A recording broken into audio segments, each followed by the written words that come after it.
Our in-house Olsen. This is Olsen on Law.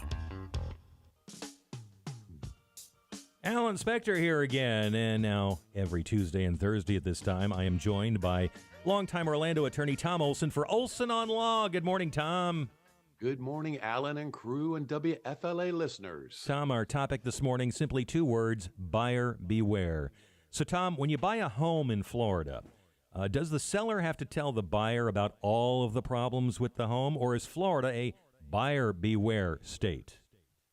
Alan, when I became a lawyer 40 years ago, Florida was a buyer beware state, but we've come 180 degrees so that now a seller must disclose to a buyer any and all facts that materially affect the value of the property. All right. Now, I understand the seller must tell the buyer about plumbing and electrical issues with the house. What are some other examples of what a seller must disclose to a buyer?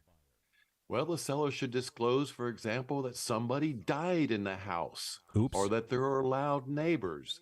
My advice to a seller is to disclose anything and everything in the contract so that after the closing, the buyer does not come back and sue the seller for non-disclosure.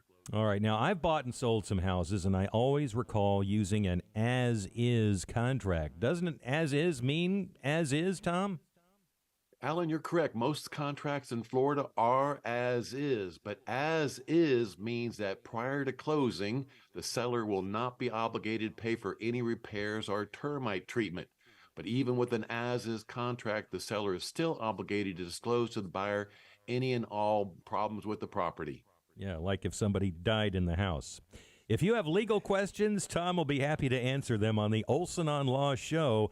That is heard Saturdays at 10 a.m. right here on News Radio WFLA Orlando. And you can catch the Zoom version of Tom and me on our social media platforms. Tom, thanks very much, as always, and we'll see you next time. Thank you, Alan. And remember, for all of your legal needs, call the Olsen